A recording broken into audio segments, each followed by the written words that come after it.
Kompas Nusantara pagi ini, Senin 29 November pukul 9 waktu Indonesia Barat, kembali memperbarui informasi Anda dengan 3 berita terbaru dari dalam negeri.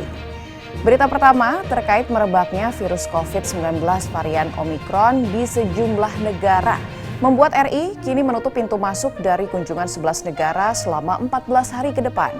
Pengetatan kunjungan ke RI juga berlaku bagi para pelaku perjalanan luar negeri lainnya dengan masa karantina menjadi 7 hari.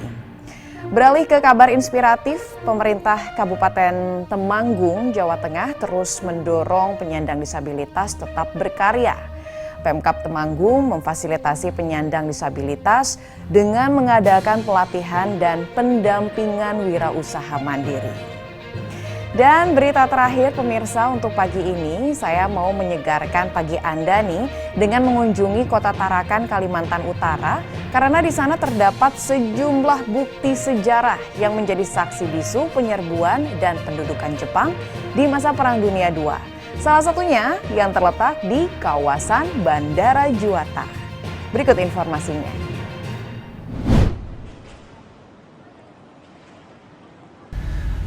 Pemerintah Indonesia menetapkan kebijakan pelarangan masuk bagi warga negara asing yang memiliki riwayat perjalanan 14 hari terakhir ke sejumlah negara, yakni Afrika Selatan, Botswana, Namibia, Zimbabwe, Lesotho, Mozambik, Eswatini, Malawi, Angola, Zambia, dan Hong Kong. Hal tersebut disampaikan Menteri Koordinator Bidang Kemaritiman dan Investasi Luhut Binsar Panjaitan pada Minggu 28 November.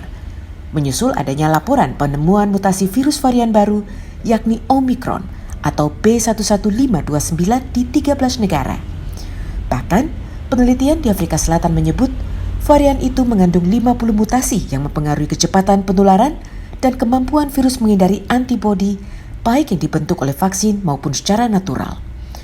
Tak hanya pelarangan masuk bagi WNA, pemerintah juga memberlakukan karantina selama 14 hari bagi WNI dan WNA dari luar negeri di luar negara tersebut menjadi 7 hari dari yang sebelumnya hanya 3 hari, berlaku mulai 29 November. List dari negara-negara tersebut bisa bertambah atau berkurang berdasarkan evaluasi secara berkala yang dilakukan oleh pemerintah. Kementerian Kesehatan juga akan meningkatkan tindakan genomic sequencing, terutama dari kasus-kasus positif yang dari riwayat perjalanan ke luar negeri untuk mendeteksi varian Omicron ini.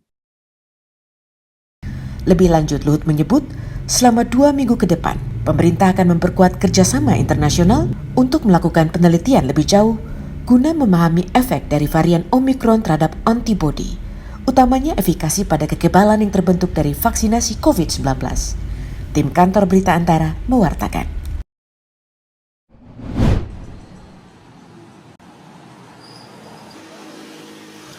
Pemerintah Kabupaten Temanggung, Jawa Tengah mendukung dan memfasilitasi penyandang disabilitas untuk tetap berkreativitas dengan karyanya meski dengan keterbatasan. Selain mengadakan pelatihan untuk meningkatkan keterampilan para disabilitas, Pemkab juga melakukan pendampingan wirausaha mandiri. Wakil Bupati Temanggung, Heri Ibnu Wibowo, dalam peringatan Hari Disabilitas Internasional di Aula Dinas Sosial Minggu 29 November, mengajak agar penyandang disabilitas tetap optimistis dalam menjalani hidup dengan terus berkarya dan bekerja di berbagai bidang. Tadi minta teman-teman di Dinas Sosial untuk bisa bersama-sama untuk bisa mendampingi teman-teman komunitas disabilitas ini sehingga dia punya semangat baru, bisa lebih berkarya untuk memberikan pengabdian pada bangsa dan negara. Salah satunya adalah Yusuf, seorang penyandang disabilitas yang kini sukses dengan usaha pembuatan keripik jagung.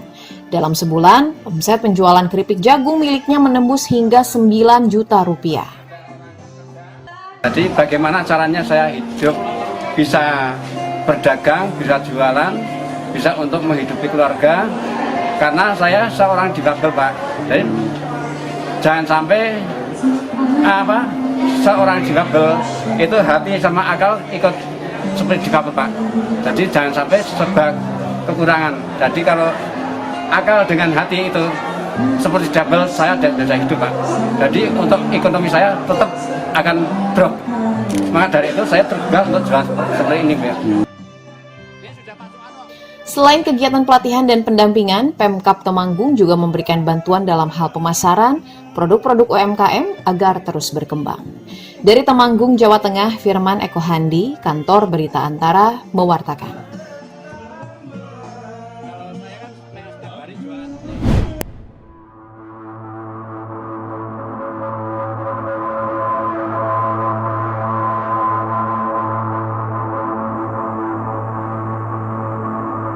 Kota Tarakan di Provinsi Kalimantan Utara adalah kota terbesar di provinsi termuda di Nusantara. Tarakan menjadi gerbang pembangunan di provinsi yang secara resmi mulai berdiri sejak 25 Oktober 2012. Tarakan sudah tersohor sejak zaman dahulu kala sebab memiliki kekayaan alam berupa ladang minyak, tambang, dan gas bumi. Tak heran bila di zaman penjajahan Tarakan menjadi target bagi pendudukan Belanda, bahkan Jepang di masa Perang Dunia Kedua. Banyak situs atau peninggalan sejarah yang tersebar di kota Tarakan. Di samping pompa sumur minyak yang sudah ada sejak zaman Belanda, sejumlah jejak sejarah dan saksi bisu pertempuran Perang Dunia Kedua juga ditemukan berupa bunker, benteng, meriam, dan lain sebagainya. Kota Tarakan sebagai saksi Perang Dunia Kedua, dan ada sebuah buku yang berjudul Tarakan Pearl Harbor Indonesia. Itu banyak meninggalkan memang situs-situs Perang Dunia Kedua. Salah satunya mungkin adalah situs di bandara, kemudian di Peningki Laut, kemudian di Juwata Laut, kemudian di sekitar Marconi, kemudian bentuknya berupa bunker, meriam, dan luka. Salah satu situs sejarah yang gampang dijangkau dan dapat dikunjungi baik oleh masyarakat ataupun wisatawan yang berkunjung ke Tarakan terletak di sekitar Bandara Juwata.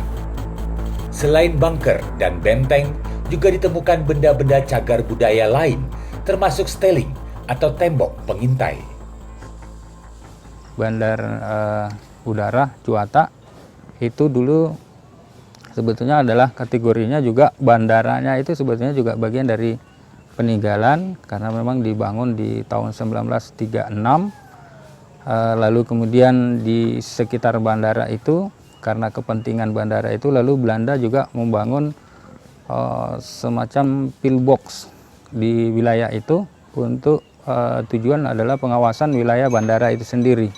Jadi di sana juga disebar di sekitar runway semacam benteng-benteng atau pillbox yang fungsi utamanya adalah mengawasi bandara. Situs sejarah di sekitar Bandara Juwata inilah yang menjadi saksi bisu penyerangan Jepang untuk menduduki dan menguasai sumber minyak Tarakan dan menjadikan Tarakan disebut Pearl Harbor-nya Indonesia. Perang Dunia dan pendudukan penjajah di Tarakan menyebabkan banyak peninggalan atau sisa-sisa Perang Dunia Kedua ditemukan di sejumlah tempat di Tarakan. Sebagian benda-benda bersejarah tersebut juga tersimpan di dalam Museum Sejarah Tarakan. Di sini kita memiliki ratusan koleksi yang bisa dilihat pengunjung.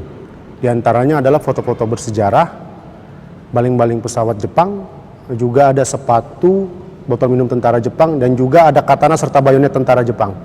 Kita juga memiliki koleksi lainnya seperti pakaian tentara Jepang dan ada baju pakaian tentara Australia yang pernah berperang di Tarakan. Dari beragam peninggalan inilah diketahui bahwa kota Tarakan merupakan tempat pertama kali tentara Jepang mendarat di Indonesia pada tahun 1942. Selain kekayaan minyak bumi, Tarakan juga memiliki letak strategis di kawasan Laut Pasifik. Saat Jepang menguasai Asia pada masa Perang Dunia Kedua, Jepang menyedot 359.000 barel minyak Tarakan untuk digunakan sebagai logistik utama kapal perang mereka. Dari Tarakan, Kalimantan Utara, Datu Iskandar, Kantor Berita Antara, mewartakan.